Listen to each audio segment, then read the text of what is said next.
We made it, friend. It's the end of 2022 or the beginning of 2023, however you want to think about it.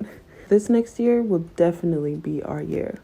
Aside from the fact that we said that last year and the year before and the year before that one, we're all guilty of setting high expectations for ourselves at the beginning of each year, but it's all for nothing if we don't set systems in place for us to work toward our goals or our ideal selves. A lot of people at the beginning of the year, they'll set this really high goal for themselves, and that's great, but it can be really overwhelming to have this looming goal hanging over your head the whole year, and you don't even have a plan to actually accomplish it, or you don't have feasible ways to work toward it every day in small doses instead of just thinking, oh, I want to lose 30 pounds, or I want to eat healthier, oh, I want to save more money this year. We need to delve deeper and actually figure out what that means. Today, we're going to be outlining our goals and intentions using a template I created. If you would like to use it, please feel free. I'll link it in the description. You could either download it and use it on your tablet if you have one, or you can just print it out and do it old school. And if that's the case, you can hang it up somewhere and keep it up as a reminder for your intentions for this year. So as we're filling out this worksheet, the examples that I'm going to be using are just my personal examples for some of my goals that I have this year, which happen to be related to art or being a creative. But obviously, this template can be used for anyone and for any goal that you do have. The first two questions on this worksheet are related to visualizing your future self, which I think is really important because it can really give you a better idea of the type of person you want to be, so that you can have that concrete idea in your mind, and that's something that can keep you motivated. First question is, who am I in 2023? I like the visualization technique because not only does it help you envision your future, which I think can be very inspiring and motivating, but sometimes if you can visualize someone that you might not be right now at this point, you can better determine, their habits and what they do to be that person, instead of thinking about it from a personal way. Because a lot of people have the mindset of, I can't do that. Like, that's not the type of person I am. I don't do things like that, but you never know. So visualize yourself as that person you want to be, and then we can break it down and work towards it. So for this, I answered calm, independent, takes initiative. You can use phrases too, things like that. The second prompt goes, in 2023, I'm someone who blank. I decided to answer this by saying in 2023, I'm someone who takes initiative instead of waiting for opportunities to come to me. As a creative person, it can be very easy to, internalize the fact that you do all this work and then you're waiting for your opportunity to flourish and to grow. But sometimes you have to create your own opportunity, or sometimes you just have to reach out, which I think is something that I would like to embody more this year or this next year. I also have a little pop-up on this sheet that says tip. Don't operate on inspiration and motivation. Focus on building discipline. I think this is so important because inspiration comes and goes, motivation comes and goes, but when it comes down to it, in order to get to where you want to be, you have to be disciplined and willing to do it even when you don't want to. The goals section is pretty self-explanatory. You just write down your goals. My goals for this year are finding my art style or art styles, because I feel like that's something I'm still kind of working towards, since I'm not a new artist. I've always been artistic, but only recently have I been actually working at my craft and working on it. I also would like to improve my technical skills for the same reason. I just have certain things that I'm able to do, but I would like to improve on those skills and actually be able to do certain things that I don't have the skill to do now, because I got ideas. That's so frustrating when you have ideas in your mind, but you don't necessarily have the skill to execute it properly right now. So I'm trying to get to that point. I also want to find community or build community this year. The next section is the important part, and I really want you to think about it. We will delve deeper into it as we go through this worksheet, but right now you need to think about, how am I going to get to these goals? I actually just signed up for an art class in my city, which I'm very excited about, because when I was in college, I wasn't able to really take art classes because it wasn't my major. And when it came down to taking electives, I was already tired of being in school and already burnt out. And I was a senior, and I'm like, I'm going to take the easiest class I can get so I can get up out of here and graduate. So I'm really happy to be able to learn a new skill. Another way that I can meet my goal of finding my art style is discovering new artists and researching old ones.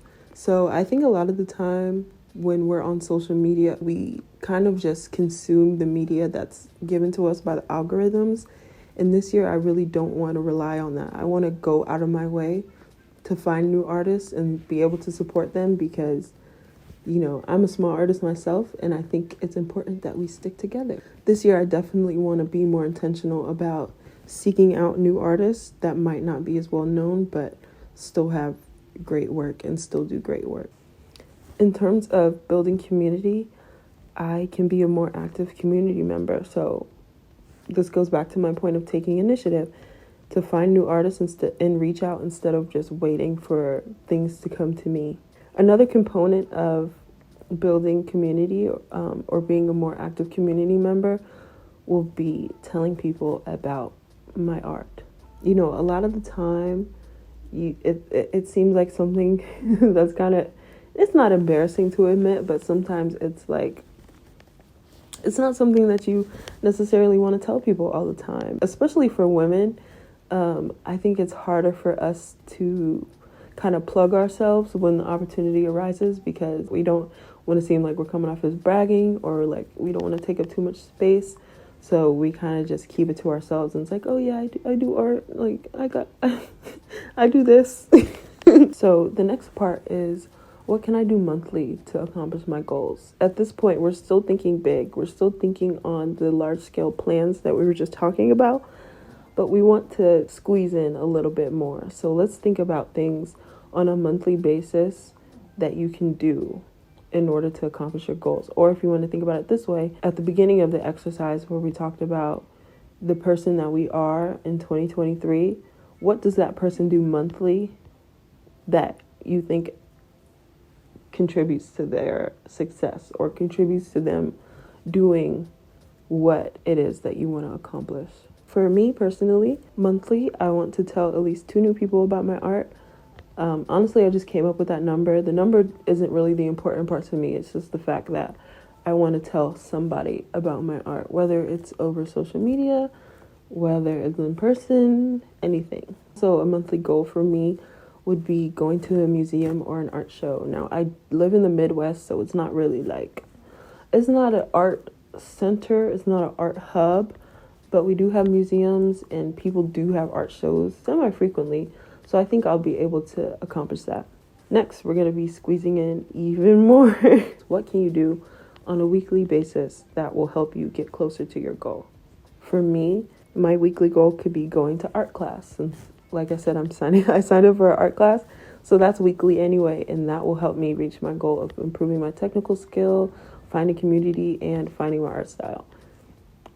Weekly, I can also draw something that I would never draw or I have never drawn, or just something unconventional for me. Also weekly, I wrote down posts to social media and not care who or how many people see it. It can be very nerve-wracking to put yourself out there and, people don't really care, but that's kind of just a fact of life. If people don't know you, they don't really have to care about what you do, but what's important is that you care. So still post it, still do it. And if people like it, great. If people don't, cool. So finally, we have our daily goals. So envision in your mind, me in 2023, every day I do this. And this contributes toward my goals. So for me, daily, I would like to draw for at least 10 to 20 minutes a day. I would like to engage critically with media I already consume. So what I mean by engage critically with media I already consume, we're consuming media constantly. I always have something in my ears or playing in the background, whether it's YouTube, a movie, podcast, anything. I would like to look at it with a more critical lens sometimes. And I don't mean that in a bad way. I just mean when I'm watching something, not just looking at it and be like, oh, it's nice, oh, it's nice, oh, it's nice. Instead, I can look at it and be like, oh, I love the colors they used, which is something I do. I already do this, but I want to be more intentional about doing it. So if I'm watching a movie and I see the cinematography and I love the way that the composition is, it's like, oh, I like that. Let me save that in the chamber and I can use that another time. Or if I'm watching a movie and, something looks a little off to me, I can kind of think about it and be like, okay, that's not something that I want for myself. That's not something that I necessarily want my art to look like or evoke. My last daily goal is to be more intentional about supporting smaller artists and not letting the algorithm guide me. I am in charge of my own feed, not the algorithm. Now, the algorithm obviously does play a factor, but I'm sure you guys are aware of this, but when you're scrolling down like TikTok or Twitter or even Instagram sometimes, things that get pushed to you are things that are already popular, things that people are already watching and picking up on. But I definitely want to be more intentional about going out of my way to find people who might not be getting pushed out to me. So finally, I would like us to go back up to the message for yourself for this year and write down something that you want to keep in mind this year, or it could be a mantra. I don't really know much about mantras, so if you do, that's great. You can put that in there. I definitely want to drive the point home that productivity is important, but it's not everything. That's something I definitely want to keep in mind this year, because it can be so easy to get caught up in productivity and working. But it is so important to prioritize your rest and prioritize your health, because at the end of the day, work is going to be there. It's going to get done. We might not always be here, so we need to focus on ourselves and make sure that we are okay before we start worrying about everything else all the time. Anyways, guys, thank you so much for being here. Thank you so much for watching. I really enjoyed putting this video together, and I enjoyed filling out the worksheet and kind of coming up with the thought process behind it. I think it'll be really helpful for a lot of people, and I can't wait to see what we accomplish this year. So if you like this video, please consider subscribing, give this video a thumbs up, or leave a comment below if you enjoyed it. Also, leave a comment below if you decide to download this worksheet and use it. I would love to know your thoughts. And see you in 2023.